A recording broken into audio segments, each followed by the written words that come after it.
I'm Jade the Willow, and we're going to be designing some plants and animals to add into this landscape behind me. These are the oh my goodness. These are the Prismatic Cliffs, a colorful and lush formation jutting out from the sea. However, they don't feel lush yet, so we have some plant work we need to do. We're starting with some large, really don't know what to call them, leaf bushes. I don't want to add trees because I think they'll look silly. I imagine these cliffs are windy, and I'd like my plants to feel bottom heavy so they don't look like they blow over. I've already created some giant glowing torch flowers, which you'll see peeking through in the background, but for now I need more leafy greens. I want some color in them though, so we're going to tie in some of the pink from the cliffs and take inspiration from real tropical plants to create these oversized things. I've made 2 more variations to our plants. The leaves are kind of weird, but I think that's okay. It'll give the desired effect when you're looking at it from afar. I also have this painfully vibrant lime version, which I love and I think will make things super fun. Next, I thought I needed some actual leaves. It'll provide some texture differences from the terracotta, and even though my graphics aren't set so you can see through the leaves, I think it will still provide a flowy feel. I made these a little differently shaped than my normal bushes by placing the leaves in long lines. Well, I say long, I mean like 3 blocks long, but I like that it feels different for me. Sometimes experimenting pays off. Now we have a few plants that we can spread throughout our landscape here, and we'll see what else I can think of while I'm placing things around. Ready? Here we go. Ta-da! What do you think? I think it's pretty good. While I was building, I realized that the giant plants make the cliff faces seem less dramatic, so I didn't put down as many plants as I originally thought I would, but I placed leaves throughout the whole thing, and I think it really helps. I tried making much thinner vines originally earlier in this process, but I didn't like the look of it. However, with it all done this way, it's more like out of control ivy that's just covering everything. One thing I really love is the leaves along the water line. It's like plants hanging over the water, which is something I see a lot in lakes, and we're at an ocean, but that's fine. It makes the line between the cliff rock and water feel more cozy and blended together better. Here you can see part of the back. There's lots of areas where I could put a cliffside village for future video ideas if you're interested, and some cute areas that are farther away from the ocean, a little bit more inlety. And if you'll come with me through this archway, I made these 2 little boats. There's currently no one inside them. They're just floating there suspiciously, but they are cute.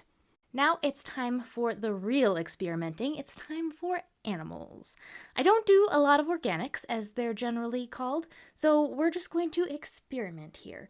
It honestly went so much smoother than I thought it was going to. I just wanted something that looked like a bird, and I think it does. It kind of looks like a seagull hummingbird mix, but I wanted fantasy, so I think that's okay. I pulled up a photo of a bird and just tried to make it a similar shape, and I'll be honest with you, I had no plans for scale. It just happened, and I thought it seemed larger than life, but not too ridiculously ginormous, so I just decided to call it good.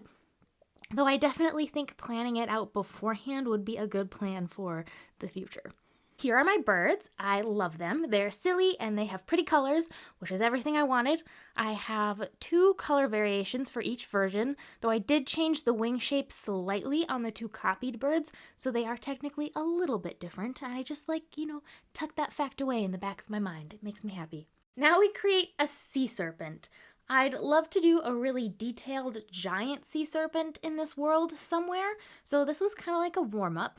I started with a long snake-like form for the base and then fixed it up a little bit. It's pink here, but I changed it to yellow terracotta later, so it didn't look so much like bubblegum. I had fun adding in the little fins to the back though, and I thought it turned out not too bad. One thing I find when trying to translate from real life, not that sea serpents are real, I guess, but is that giving things extra and different colors and textures is needed so that they don't look so flat. For example, the sea serpent looked really flat even with the 3 different body colors. So while a polka dotted sea serpent wasn't what I thought I was going to do today, I did think it helped break up the large chunk of pink, or, soon to be yellow. And now, the finished product.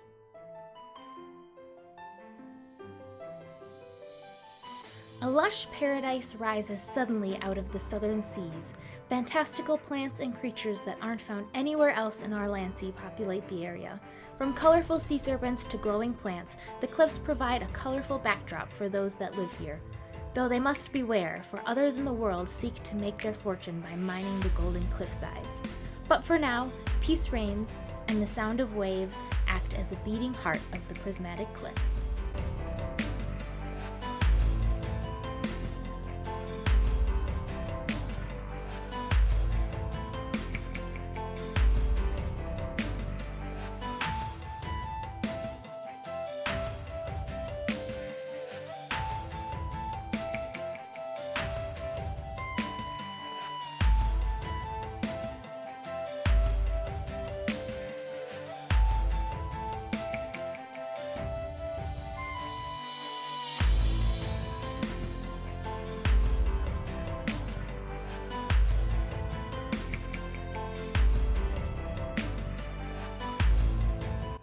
This was a fun project for me. I experimented with some new techniques and I got some new ideas for future builds.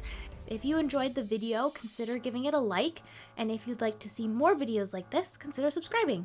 Thank you so much for watching. It means a lot to me, and I'll see you in the next one. Bye!